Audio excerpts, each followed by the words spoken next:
Hey everybody, it's Steven GetMoneyMyrick here, and in today's video I'm going to be discussing which artifact I believe you should be purchasing from the Glorious Boost event this week in Idle Heroes. I'm going to be looking at it from the viewpoint of a new player, mid player, late game player, basically which artifacts I think make the most sense for you, and obviously there's also the question of whether or not you even have enough to get those artifacts. So I'll be discussing all of that, but first I did want to say that if you're not subscribed to my channel, please consider subscribing. I'd really appreciate it. So obviously the first question about whether or not you should buy an artifact is whether or not you have the resources to get it. And in case you don't know, the resources required are these relics here, these feathers as some people call them. Each one costs 400 resources. And if you're a mid-game player, early game player, and really even a late game player, these feathers should only be used to get pay-to-win artifacts. Back in the old days, you would use them to buy hero copies that you really needed. But now definitely the advice is go ahead and get these pay-to-win artifacts because it's one of the only ways you can really get them as a free-to-play player. So the question then becomes, what should you buy with them? I'm thinking this video is going to be a little bit more relevant than usual as well, because a lot of you maybe got some extra income of feathers and relics from the Glory Challenge event. If you didn't know, you could come in here and get a pay-to-win artifact, gets you 60 feathers. If you can get splendid versions of some of them, you can get an extra 150. So you could get a total of 510 feathers just by completing these events, which basically provides a pay-to-win artifact for you. So I'm hoping that this really hits a lot true. It also has been a while since I've really talked about artifacts, and I really haven't made a full guide about artifacts. And that's definitely something I need to do, is discussing every artifact and the heroes that make use of them, because I don't have that and I want to update the information, but that is going to be a longer video with a little bit more work. So for this video, it's just talking about what makes sense for people. So I want to start by talking about Antlers Cane, because Antlers Cane is something that's very easy to make a decision on. Antlers Cane, which is also known as branches sometimes by some people, is a artifact that I will never recommend that you purchase with your relic feathers. It just does not make sense. It is a good artifact for PvE if you need to do more damage to some of the Void Lords or to some of the Flame Shrine bosses, but is never going to make or break you. There are other artifacts that also boost your damage. It is the best one at doing that, and you can see that when it goes Splendid, it increases its damage after each round, the amount of damage that it's doing, but it's never going to make the most sense for purchasing this, and so I strongly recommend not purchasing this artifact. If you are going to buy a PvE artifact, saving up those feathers and then using it for a Staff Punisher is going to make a lot more sense, because the Staff Punisher can be used in other modes where you'll get a bigger benefit of it. So that's an easy one to knock out. And the next artifact I want to talk about was the Magic Stone Sword, because the Magic Stone Sword is a very good artifact, but it's not necessarily a great artifact, especially by itself. You can see it's got a lot of good things like attack, damage reduction, control immunity. These are all really helpful stats that you want in your heroes. So any Magic Stone Sword by itself is going to be a pretty good artifact, but typically not the best artifact for a given hero. Where Magic Stone Sword has started to shine recently has been with cheese strategy, specifically getting 4 of these and getting the Magic Stone Sword up to Splendid in order to help you in Realm's Gate, or getting 8 of them to push to Defier. So that's a strategy where you're boosting a Nosuke's attack and lowering his HP, so that he gets a really big shield, and then he doesn't take much damage, so the Magic Stone Sword will never break allow the shield to basically never get broken. So it's a very powerful strategy, but it requires a ton of copies of Magic Stone Sword, and it's a lot of work. You know, the Defier push specifically is going to be extremely difficult, even if you have all 8 copies. The work to get to Realm's Gate and get, to level 100, which you're allowed to do if you have a Splendid Magic Stone Sword, it's just a lot of work, and it involves a lot of swapping around your gear. So it's something I've never pursued. If you're a big min-maxer, it's going to be the easiest way that you get to Corruption level 100 right now, is by getting 4 copies of Magic Stone Sword. But especially if you're a new player and it's your first item, it's going to be good, but it's just not going to be great until you get all 4 copies. And the time it takes to get all those 4 copies, how much will the game have changed by then?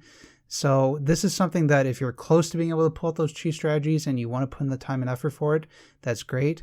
But if you're not close to those, I can't really recommend this if you are an early game player. In a similar vein, the Magic Stone Sword, we have Demon Bell. And I mean it's similar because they work best in multiples. A single Demon Bell is obviously better than a Magic Source, which is just the base energy artifact that you can get that boosts skill damage and energy, but it doesn't get boost attack and it doesn't boost HP. So a single demon bell is going to be better than magic source, but it's not going to be like substantially better. It's good, yes, but it's not great. Where demon bell really shines again is at that splendid level where you can boost energy and provide an energy feed situation where if you have 2 splendid demon bells, you're able to get somebody that starts at 50 energy at the beginning of the round to 100% of energy. And this is really helpful if you're pushing the Vortex and you have 2 Tixes and you have double Ignis and they're going to energy feed with your Halor and your Rogan, but it's really high level stuff that requires 8 demon bells. So again, if you're a new player getting your first copy of a demon bell, it's great. It gets you on that path towards getting to 8. But even if you had like 5 demon bells, I personally still think it's better to just keep them all separate and keep them on different heroes than to actually start combining them and making them splendid. So it's really one of the situations where, is it better than magic source? Absolutely. Is it a lot better?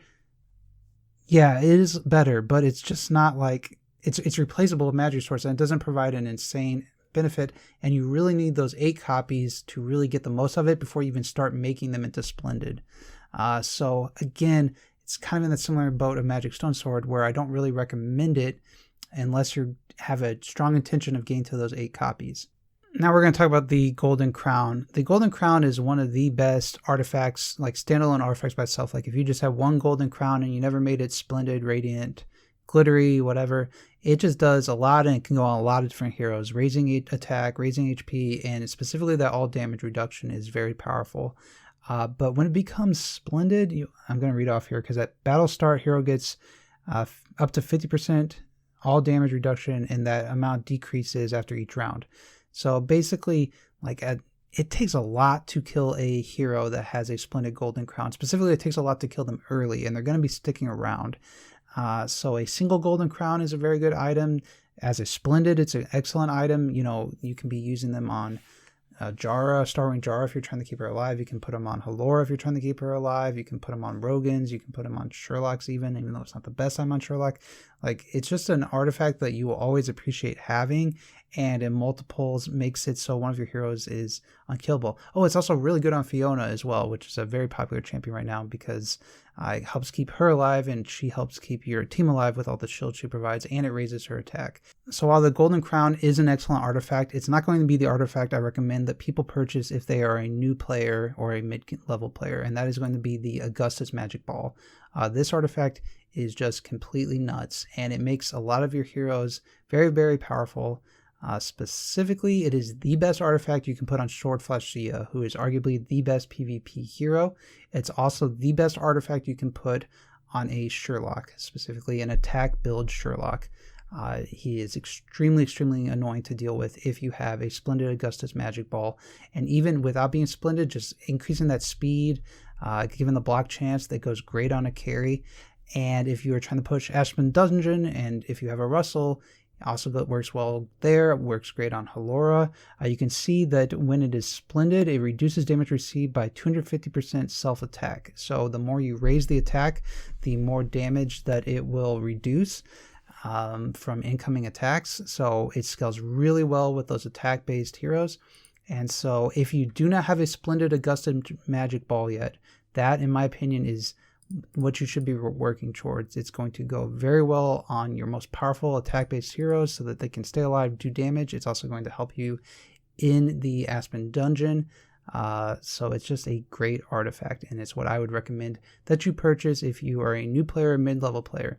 If you are an in-game player and you don't have a Splendid Crown yet, possibly getting one of those for your Fionas. And then after that, I would say working towards 8 Demon Bells. And then after that, I would say working towards 8 Magic Stone Swords. And I would never purchase the Antlers Canes. It just does not make sense to spend the money there.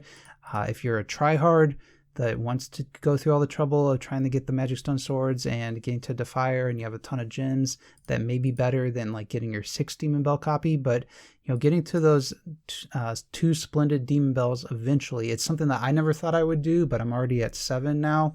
As I just continue to slowly chug away at it over the months, setting up that energy feed where you can have 2 heroes that can boost the energy for another hero. It's just very, very powerful effect.